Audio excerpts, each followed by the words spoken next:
in our sort of seiza position, 2 feet too fast. If you got a pillow, I'm going to try to end with a back release with legs at the wall, or I brought in a chair, any kind of a couch, something to get your feet up, a wall, a windowsill, anything like that. I guess we'll just take a minute to just find our space on the mat, come into our breath.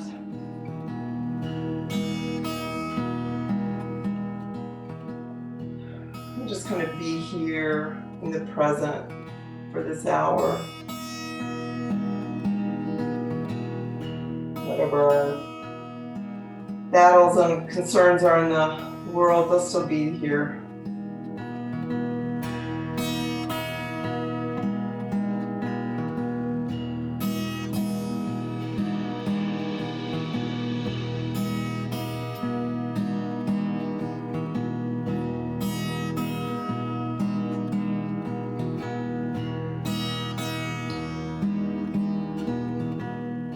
Our first active pose is called frog,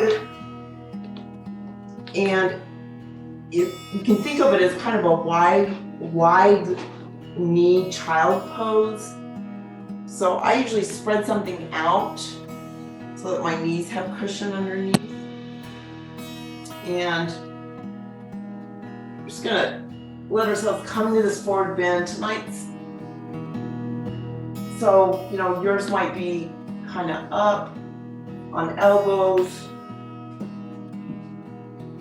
or block, or you can kind of get very deep in this pose and even bring the hips up a little bit. As you bring the hips up so that they're more centered and floating, that's the more intense version of this pose. Because the body weight is opening that outer hip and groin. And tonight's class is organized around the liver and gallbladder meridians. A lot of yin is based in a kind of Chinese medicine. And I don't use those images very much. I'm far from an expert in meridians.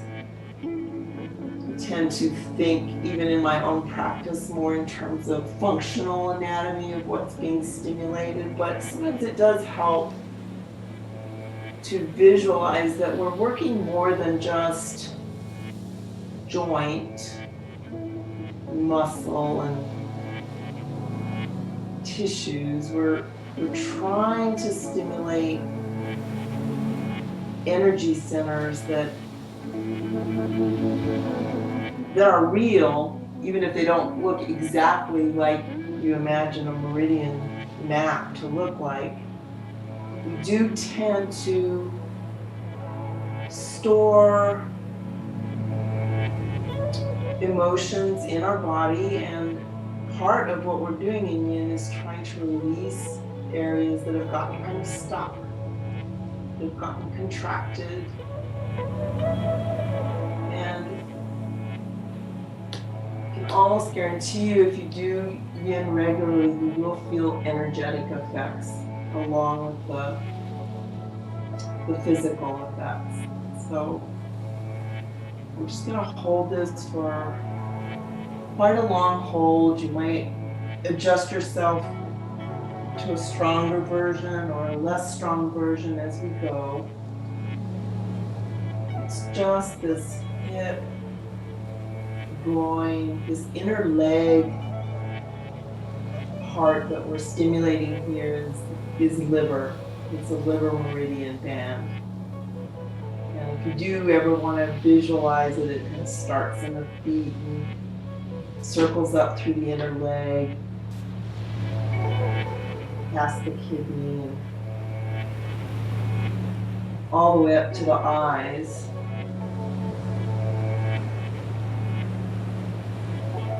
And of course, we do see liver distress in the eyes.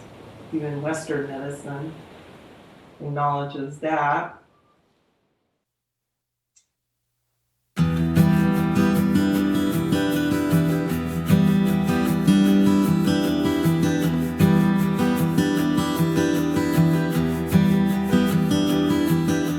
Hopefully everybody's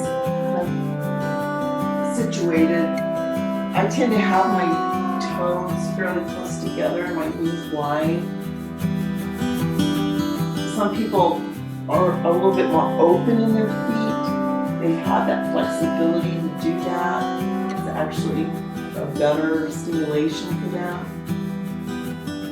So hopefully you've found a good place to settle in here.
By the clock, we're going to hold this about 30 more seconds, but as you've had enough, we'll all end up doing this.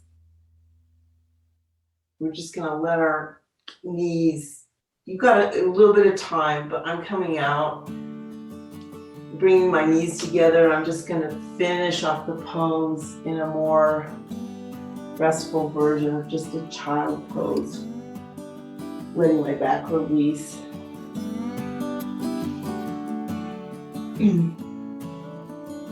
My hips aren't very naturally open, so sometimes come out of that. This kind of pose is a little early.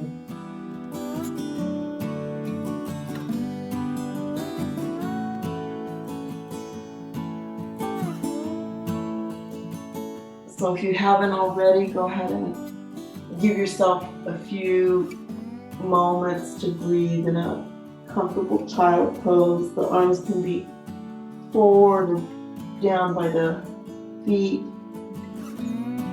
so the shoulders can really relax and release.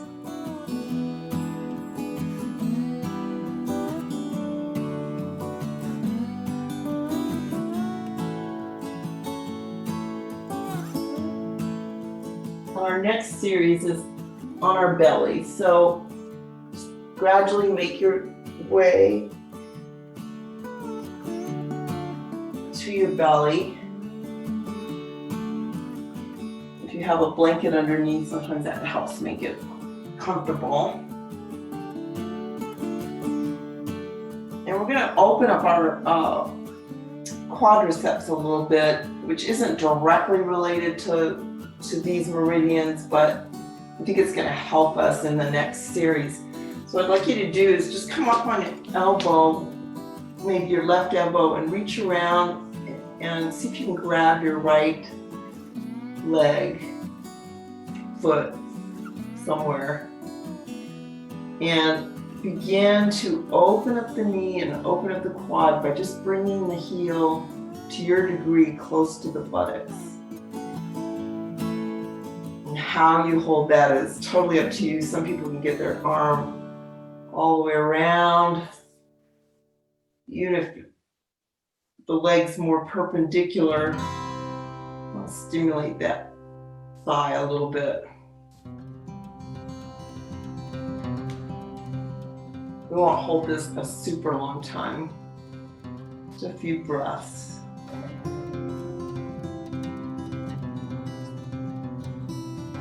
You may notice that it's sort of a little bit of a half back bend. Unless you're totally down on the floor, you can get your back, that side of your back stimulated. So our next pose is going to be Sphinx Seal, which feels good. Take a couple more breaths. Let that knee straighten out. And just find the other leg. Gently open up that kneecap. Let that heel aim towards the buttocks, whatever degree.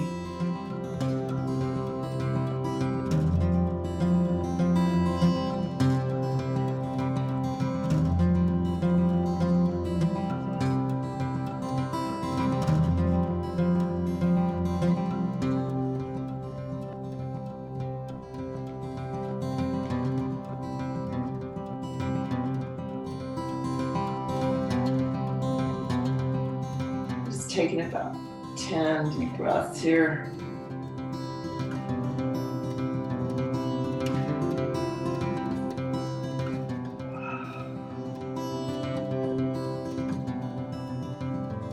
And just let that leg release. So that was kind of a sideways, single side back bend. So hopefully your Sphinx will feel like it's evening out the back a bit. So bring your forearms to the mat and begin to let your back cradle in that support. Letting the buttocks and the legs just be soft.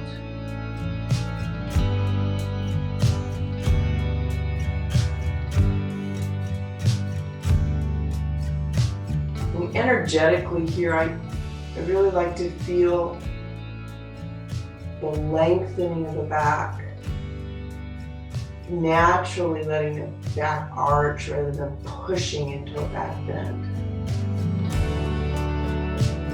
We will try to hold this about a minute.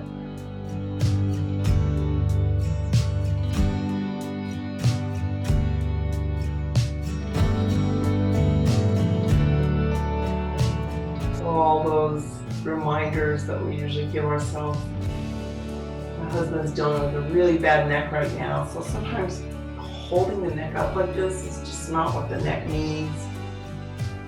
Go ahead and let it drop if it needs to. Give it a little motion if it needs to. Let the back be the focus.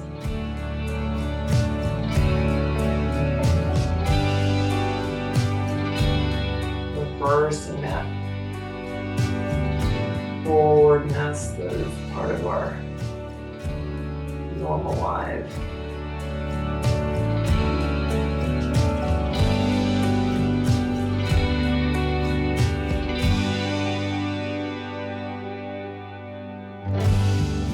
Couple more breaths.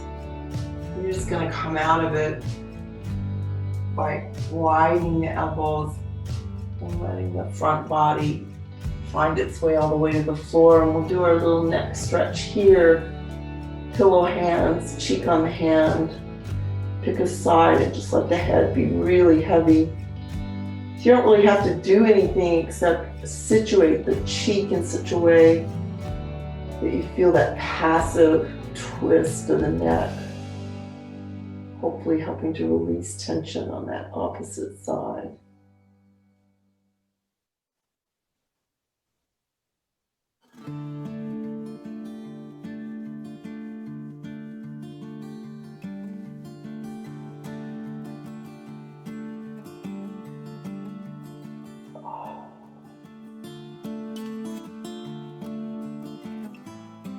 Oh, I needed that.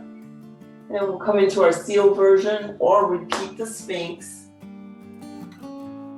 The reason we tend to do both, if we can, is that it just compresses a different part of the spine when we come up on the straight arms. But you can still be as low as you need to be. by having the arms be more forward. And just let that peak sensation move down to the mid-low back, wherever it is for you.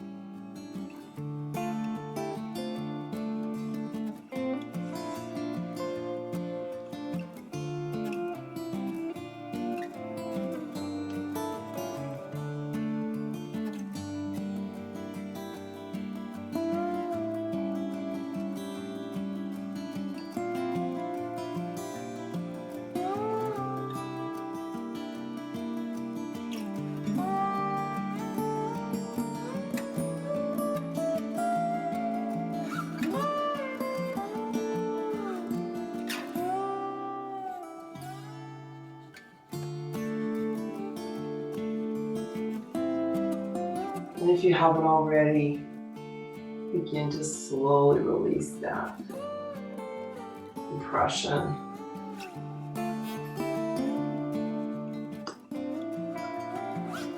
And you let your neck turn to the opposite side. Let it rest.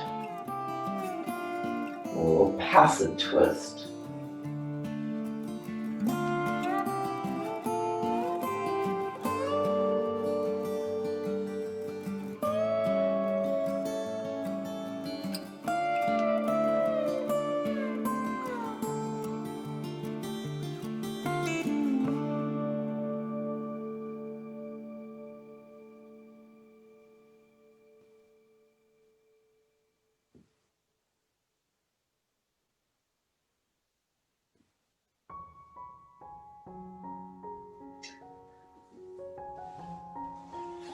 I'd like us to come into a spinal twist from this prone position. It's a little bit different than we normally do it. Not sure which way it'll show you best, but what I'm going to do is I'm going to bring my left arm forward, or you can just look at me and switch arms, it'll make sense. And you're just going to roll so that one arm is straight over the head, and we're bending as we begin to turn in the direction of that arm, the knee bends, and we end up just like we often come into a twist with one knee to the side. What's different is that because we're rolling into the twist, the knee's down. Usually our shoulders are down, and we're trying to let the leg come to the floor. This time we're doing the opposite. Our leg, our knee, our bent knee is the anchor. We're letting that shoulder open gradually. So you'll see that my arm doesn't automatically go to the floor. It has to float. And I just breathe it open, just like I would in a spinal twist. I just let that shoulder gradually open and release into the spinal twist. So find a position that feels good, high, or more like that T position we often do. Something that opens up that side. That's what we're aiming for.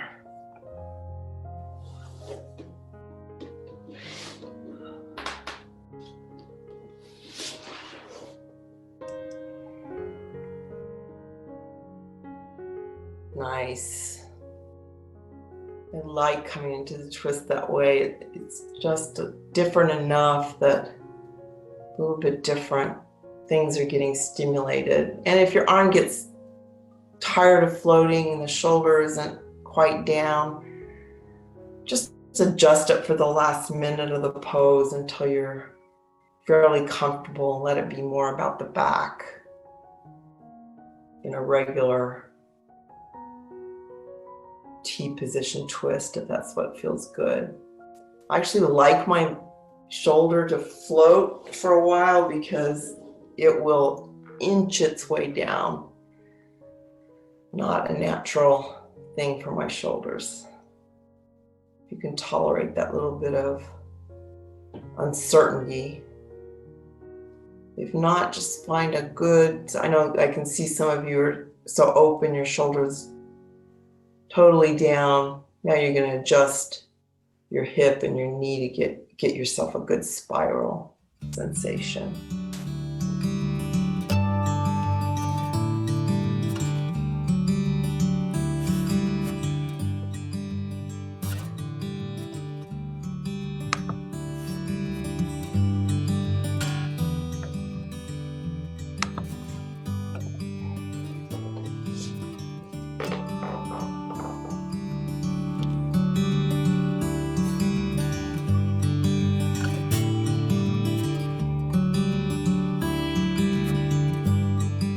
To think about rolling back onto the belly, just in the arms and the legs, till you come to that nice center, prone, face down Shavasana, and just let everything go for a couple of breaths.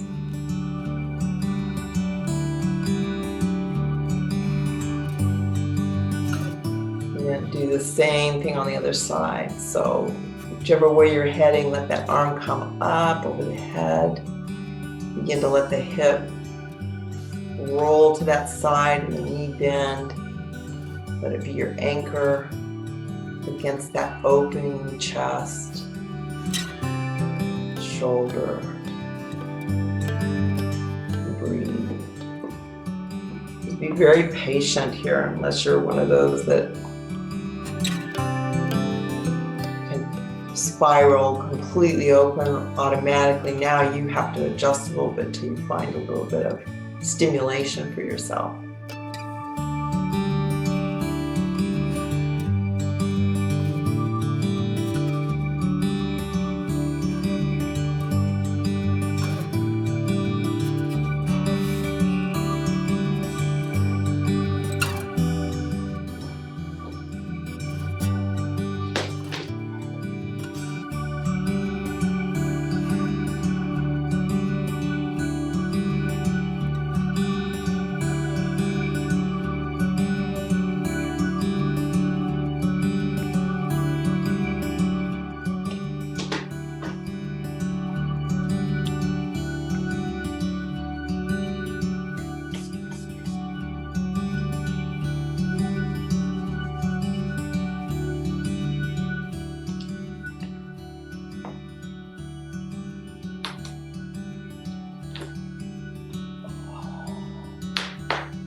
Let the arm and the leg begin to let go of the work they're doing and just roll back onto the belly one last time.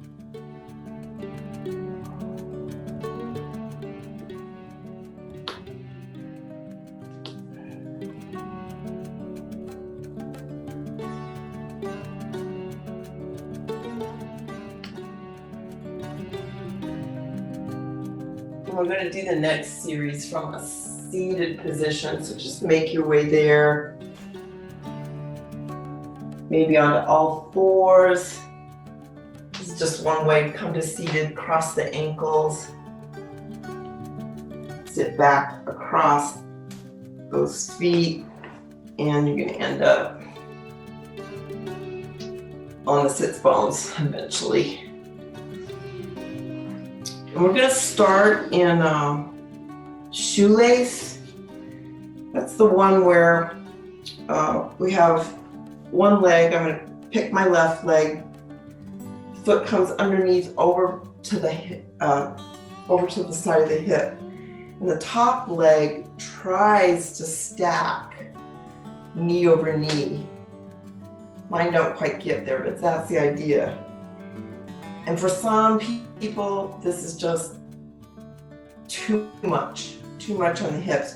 You're just going to open up maybe closer to a fire log. This is such an interesting pose because fire log is where the shins are more stacked rather than collapse knee to knee.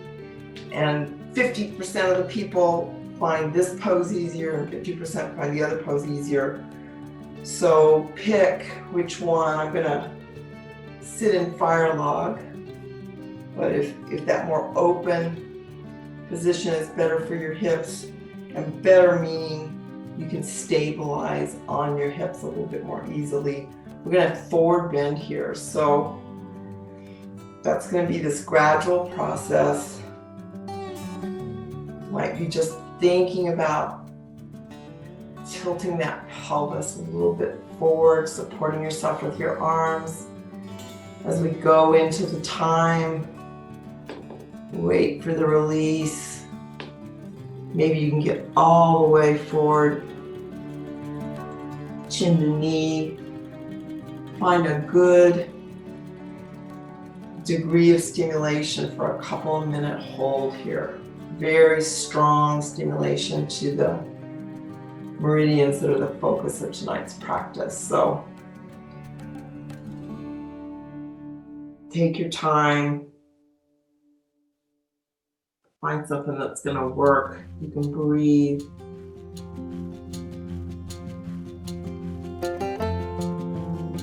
And feel release in that hip, buttocks, gallbladder, meridian. It's the classic gallbladder meridian pose. Very detoxifying.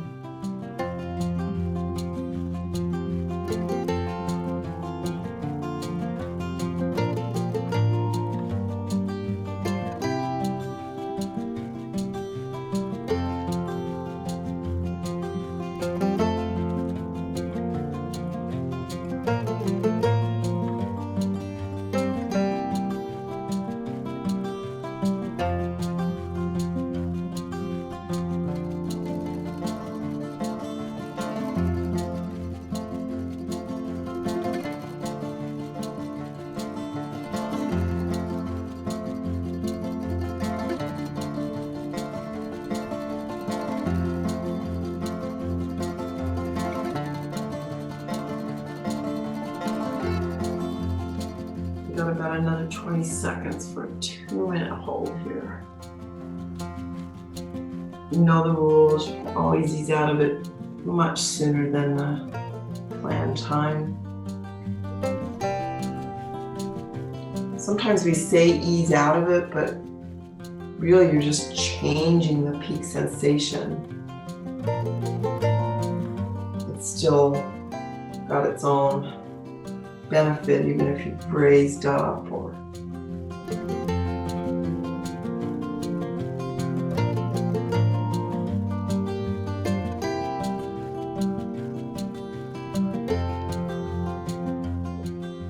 okay. So wherever you are, see if you can come back up to sitting. What we're going to do is we're going to try to straighten the bottom leg. So can be a little tricky to do. I usually lean back so I can leave the top knee in that shoelace shape or whatever you've come to that works.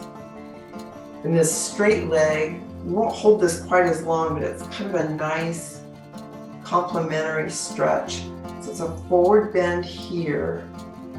You'll feel it more in the leg, not just in the hip, in the straight half shoelace.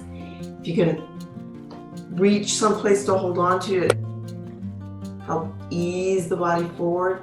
The classic pose is actually to grab the foot and stimulate the liver meridian down here. So what I usually do is put fingers tightly into the, what are those called on a foot? Not knuckles, but toe pads. I know they have a name, and just massage them a little bit. So less about the full down forward bend, just letting that leg and the whole meridian in the back of the leg get some stimulation.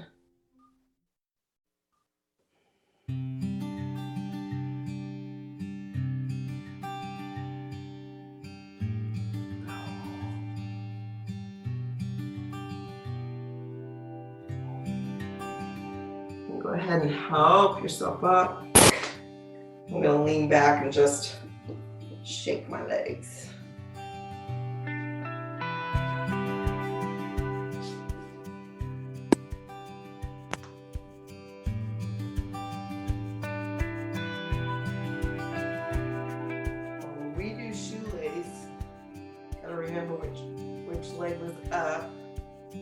Bottom leg kind of wraps around. Top leg, try to get the knee as narrow into that center line as you can.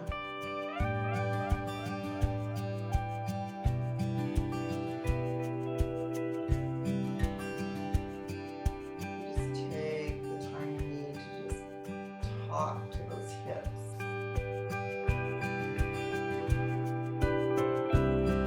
And walk yourself forward to your best edge of a forward bend.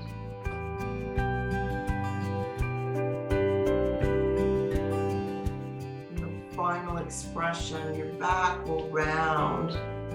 You might be able to get your chin to your knee or stack your hands so you're not so up. You want to just kind of let go.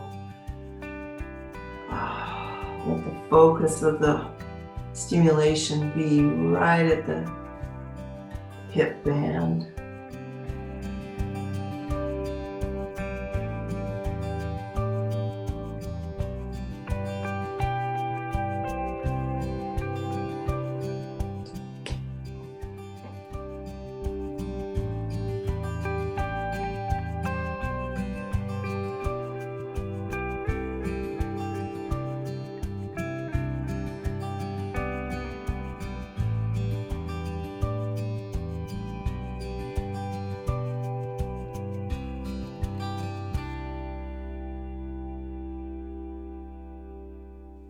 I'm going to show fire log just in case there's somebody who is struggling with that when they want to try something different.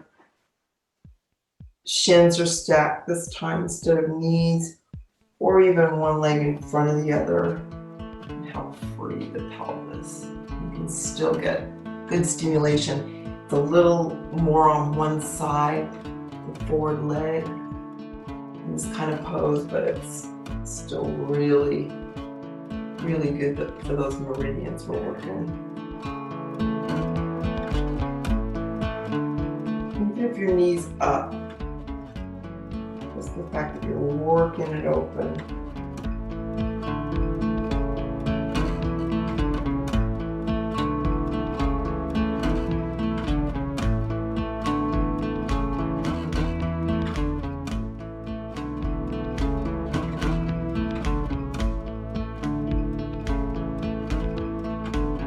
Neither one of these shapes should put undue pressure on the knees. Most people can find something that is activating, stimulating the hip without undue pressure on the knee.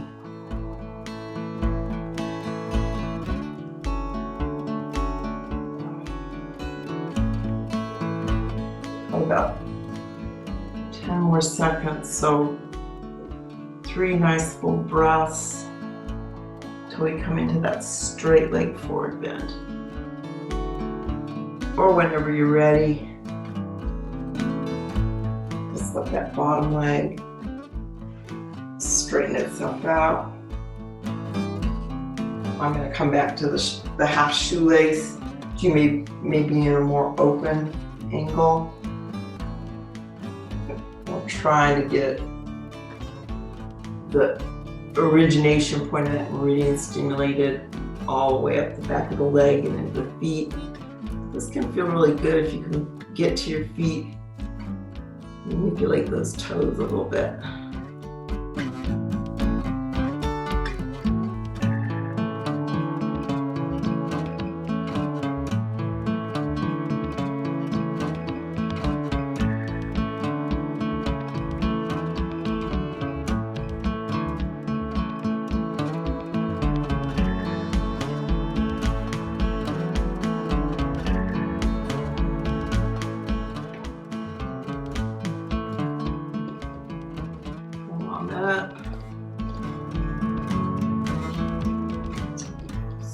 Super slow motion.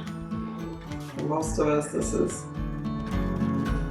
pretty much stimulation for those hips. I think I'll do a little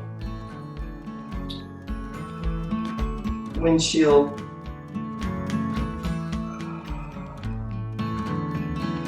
knees bent back and forth.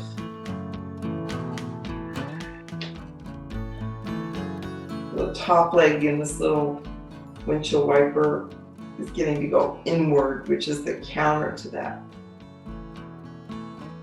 outward it was having to do on that side anyway.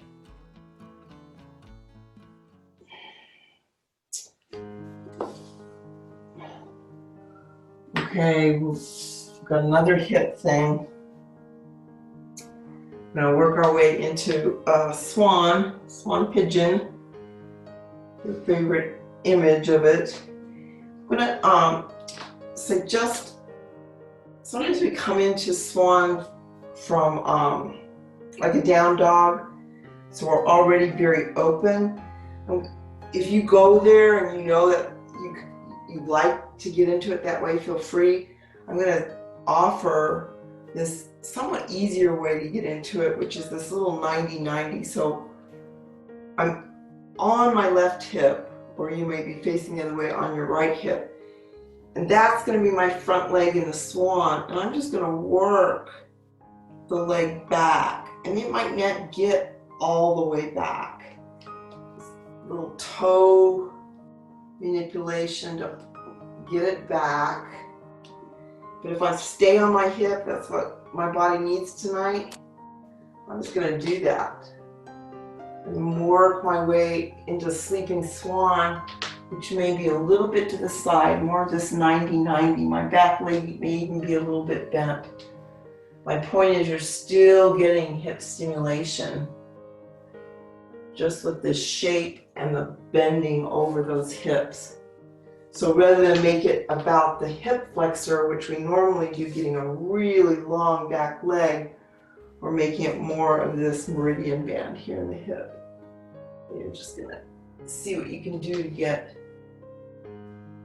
over those hips, forward bend into your swan.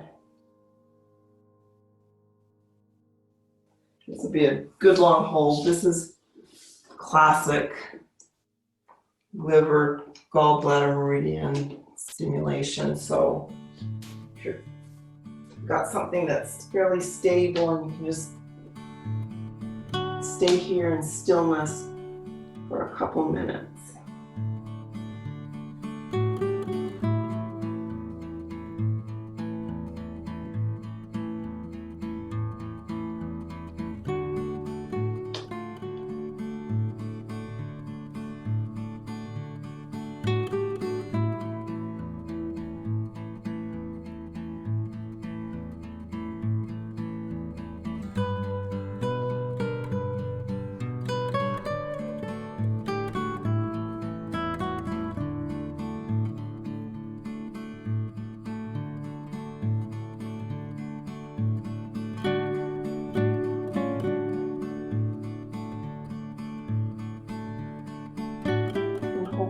Keeping that attitude of just self-acceptance. You know, your body is where it is for all kinds of good reasons.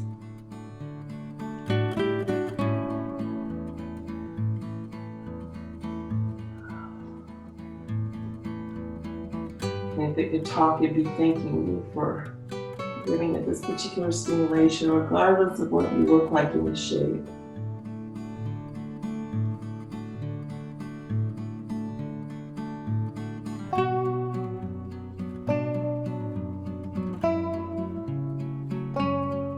If you are really open here in the hips, so you don't really feel a lot of stimulation here, most of you probably already know you can add some back leg work. I'm not going to do it today because I'm cramping in that leg, but you can bring this leg up and repeat that kind of quad stretch that we did earlier. You've got this time, so you're stimulating areas of the body that aren't normally getting stimulated. A little different.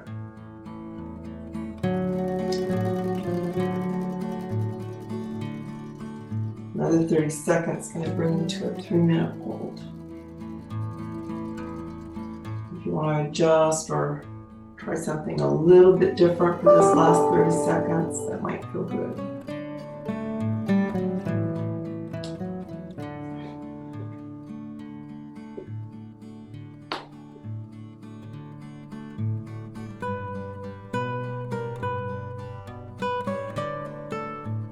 sometimes I just take the last few breaths to twist over that bent knee, just because that side of my back might feel like it needs it.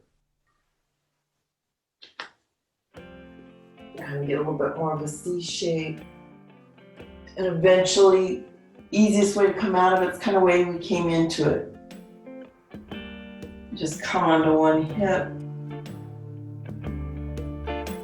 Let that back leg bend. And come forward. You can stay facing the same direction and just change the way you got into it, your favorite way, or you can do the opposite way. So I'm starting with a bent knee, 90-90 deer pose, we call it, and just seeing if I can get that hip to be a little more centered, that back leg a little bit more straight. Mainly I'm just looking for that sensation that says, yeah, that's good, not too much, not too little. There it is. I'm gonna breathe and be still. Let the shapes stimulate those meridians, deep tissues and organs.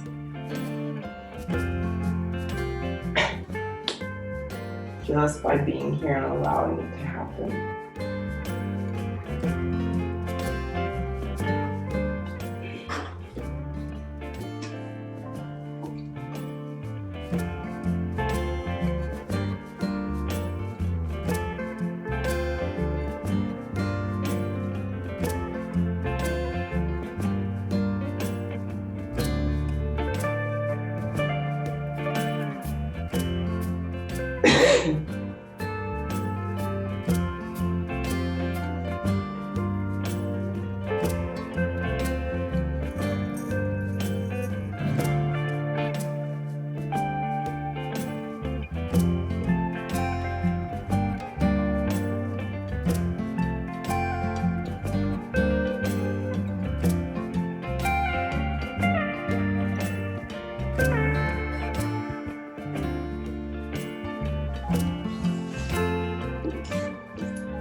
Take this last few seconds to make those little adjustments.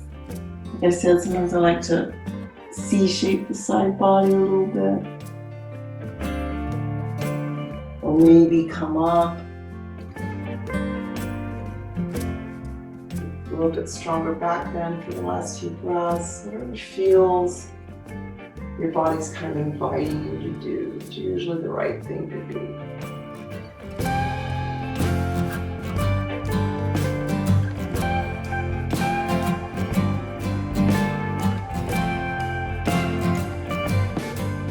Out of it, sliding on my hip. Take your time. We've got one more pose that's kind of always called for in this meridian type of work is dragonfly. I think we're gonna not hold it super long, I want to give plenty of time for a restorative tonight.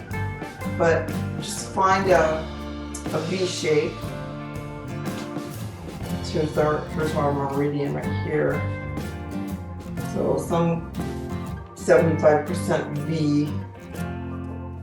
We'll get a little bit of a forward bend here.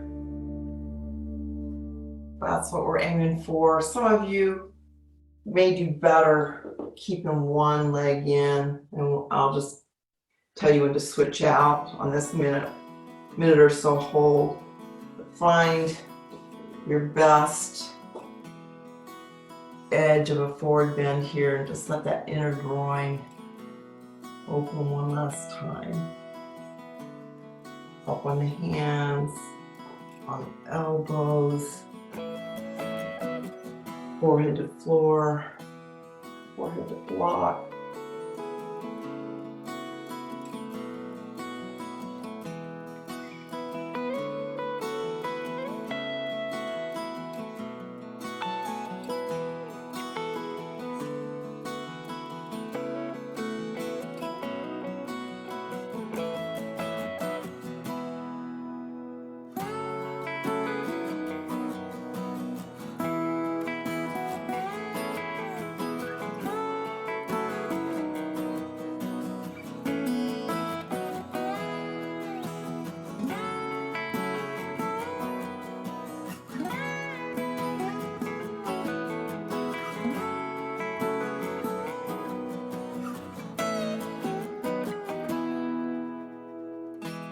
Nice few breaths.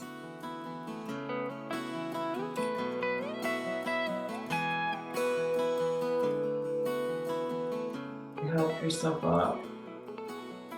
Lift your arms, lift your back. Maybe even help your legs, release that stretch, bring them together. Maybe a little knee squeeze here. So we're going into the restorative.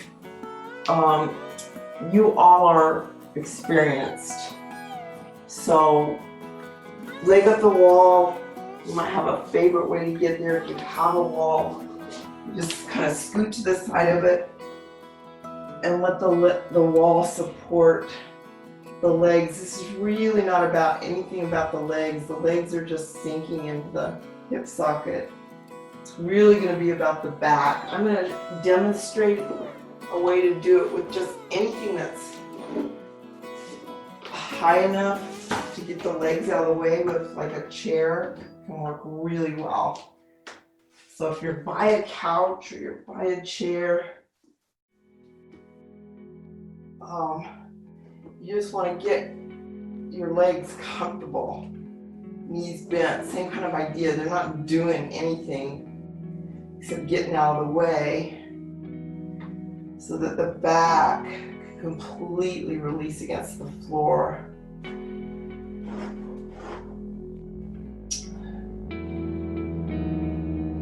Usually the legs are pretty comfortable about hip width, but we're all different. Your legs might be a little more outwardly rotated. See where they're going to be comfortable. Well, all I'm going to do is help you or give you some suggestions for releasing the upper back and neck here. What I sometimes like to do, especially if we're carrying tension in our neck and our jaw, interlace your fingers and let the head rest on those hands. So your chin's going to come a little bit towards your chest. Your elbows can just kind of hang to the side. For just a few breaths here, we're going to actually lift the head, but we don't want to lift the head with any neck muscles. We want the hands to just lift the head, bringing the chin into the chest. So we're decompressing the back of that neck without any neck effort. It's like a self-massage. And then I come back, not all the way to the floor, but into a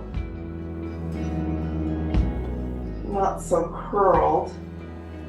And we're going to turn the head side to side. Again, not using any neck muscles. We're going to use the hands to to encourage the neck to open to one side.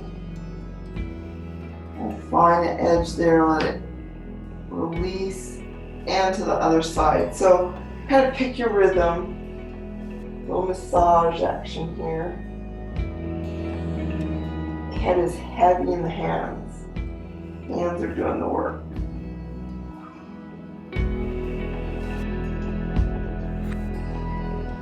If you're like me and you're kind of going side to side, just make sure you do both sides the same number of times. And then help the head come to the floor nice and long. It's going to be a little bit longer than it was when we first laid down. You want the heavy part of the back of the skull to be in contact with the floor. The chin will be a little bit toward the chest in this long neck position. You might even open the jaw for a minute. Just make sure you let go of tension up there. I usually kind of open my jaw and make a few little circles.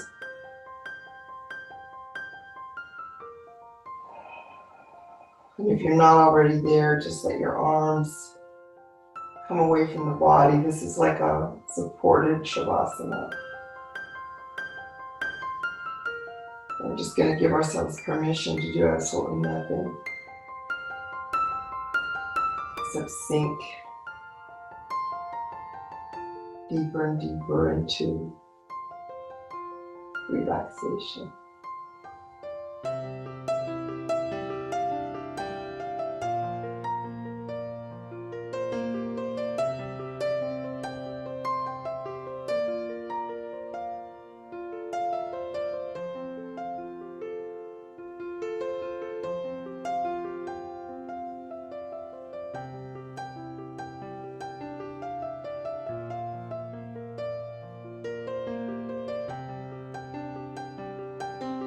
You don't have to do anything at all. Sometimes if you still feel a little bit of tension in any part of the back, you can consciously try to breathe into that area and just give it a little bit of extra attention to help it release.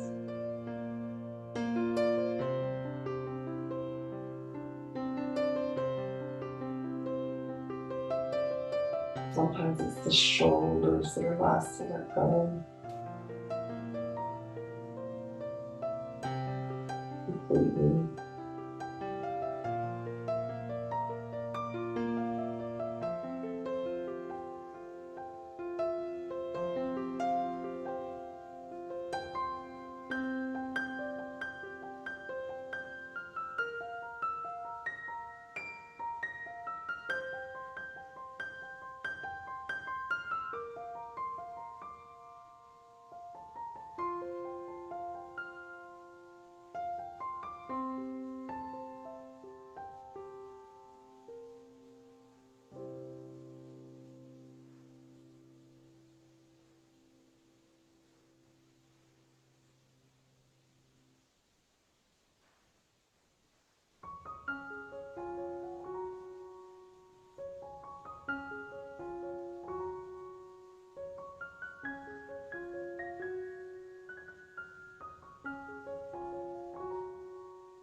We've got about 2 more minutes before we come out. Please feel free to stay totally still, enjoying this. I sometimes like to bend my knees if I'm at the wall or on the chair into this sort of passive version of a knee squeeze.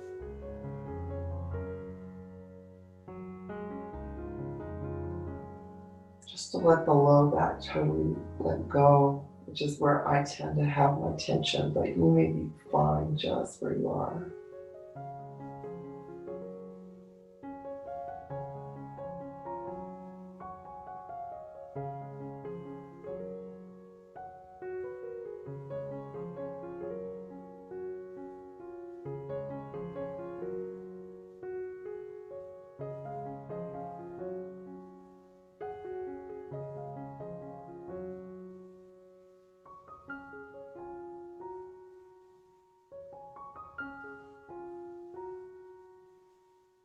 You just want to give yourself plenty of time. If your knees are still straight, let them gradually bend. Bring them off the chair, roll to one side. No sudden movements.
When you're ready, just be comfortable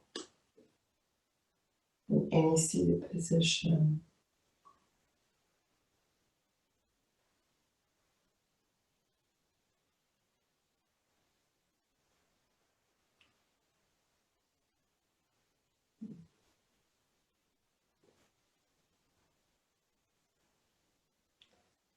Last moment of tuning inward, acknowledging struggles that we're all facing,